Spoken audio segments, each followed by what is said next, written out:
two, one.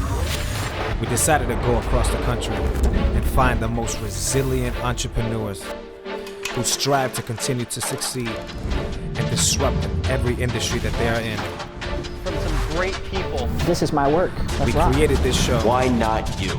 To bring you closer to the minds of these disruptors, to motivate, educate, and inspire you to become a disruptor in your own life. So welcome to the Disruptors Network. Season 2.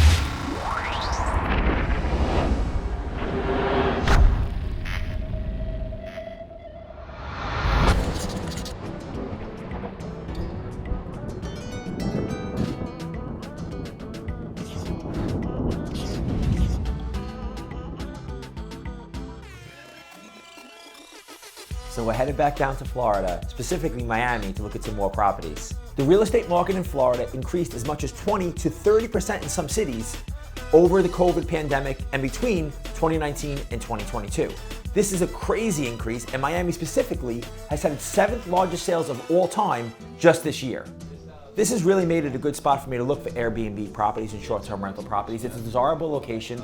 People love to go to South Beach and Miami in general, so we're off today to look at some properties. I'm focused on a new area that's become popular. It's called Buena Vista, but specifically the Design District in Miami.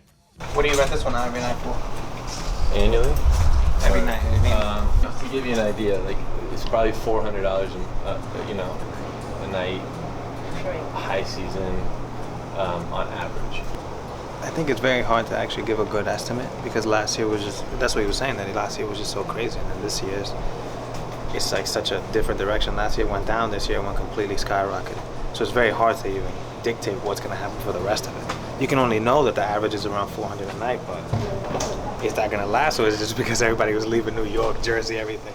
With all people moving down there and Florida in general being a big vacation spot, it's been a huge focal point for my Airbnb portfolio to buy properties down there to increase the size and the revenue of what I'm trying to do. You know, you just have a lot of buyers and not enough inventory. And it makes it kind of frustrating. It slowed down up by us. Not slowed down, but it just leveled out. Ours is leveling out a little bit. Yeah. The bidding wars are just stopping. Right. Because there's too much on the market now that's overpriced. So right. That stuff's got to come down first, and then. Right. You know, whatever I buy, I want to at least want to stay there. Right. Right. Yeah, this doesn't feel like that. This doesn't have that feel.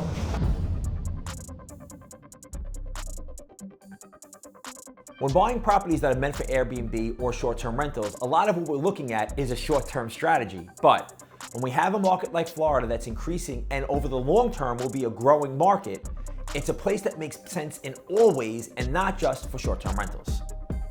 One of my short-term rentals specifically in Miami, Florida, over 2 years has increased over 40% in value.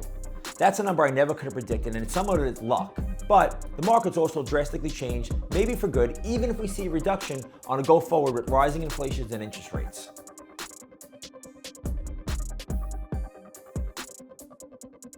That's the problem. It's really nice, it's just not big enough.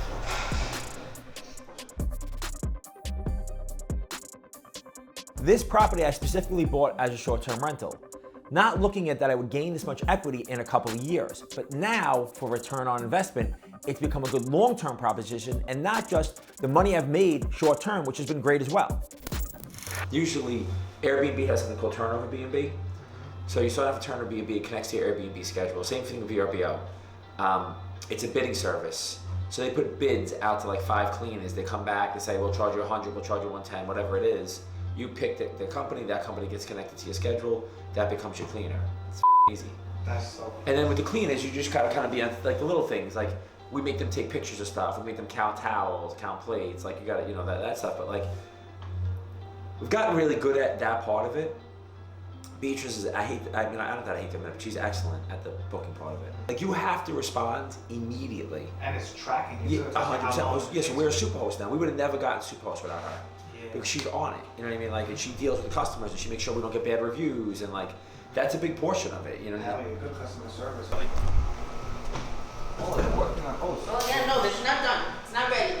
All of this, you see, exactly where we were at. Cute little house, old little house. cute little new house, old house, you know? Right, so yeah. you never know. And listen, that's the thing. Like, I'm trying to avoid doing work down here just because I don't have my own people down here. But Right. so it always worries me. You know what I mean? Like if I can't be on site or I can't be close, it's hard to do work. Right. When I'm looking for a new short-term rental property like we are here in Miami this time, I look at a few different factors. The first being, how seasonal is it? Meaning, do people come all year round, or are there certain months that are better than others? What's the average daily rate or overall income? And what does the market growth look like? So is it a good market long-term, whether it's short-term or long-term?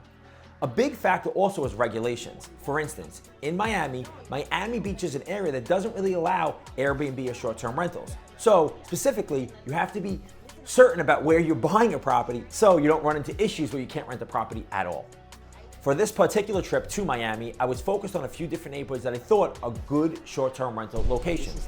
The first being Design District. Design District is a growing area that rivals areas like Soho in New York. There's a lot of high-end vendors that are looking to bring in people to shop and walk around. What's best about it for short-term rentals is there's no hotels over there. So I looked at it as an opportunity to buy something where people would want to stay and shop at the same time in a growing area. Also, we looked in Brickell a little bit, where this is an area where I have to be careful because short-term rentals are a little bit of a gray area in Brickell, which is the financial district for Miami. So when looking at houses there, it could even be block to block if I can or cannot rent it there.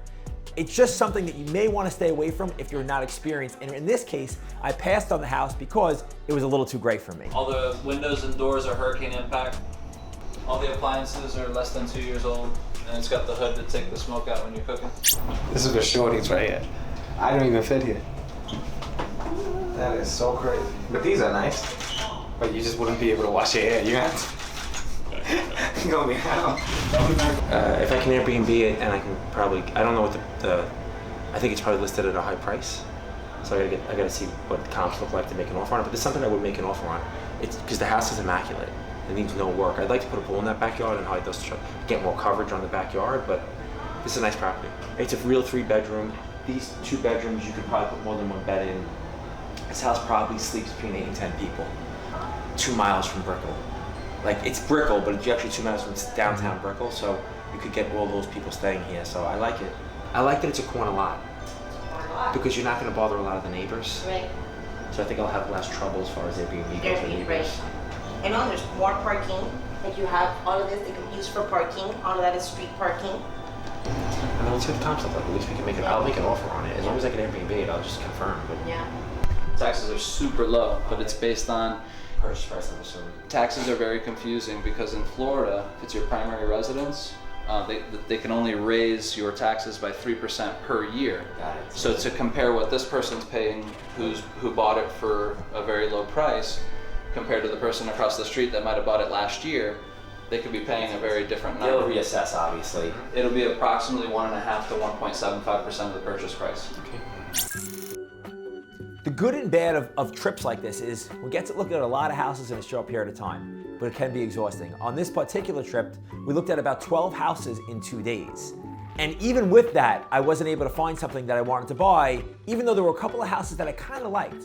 The last house you see us looking at was a beautiful house. There was a lot of pride of ownership in it, where the house didn't need very much to get to where it needed to be for me to have a short-term rental there. But it was overpriced for my strategy, and it wasn't going to make sense over the short term for rentals, and I don't believe in the neighborhood necessarily as a long-term rental option, so I didn't have a good enough exit strategy to stay with it. But you're gonna have to knock on a lot of doors, you're gonna have to turn over a lot of rocks to find the house that you want, and it's important that you're thorough when looking for this to meet your strategy, and you stick to your strategy and your budget.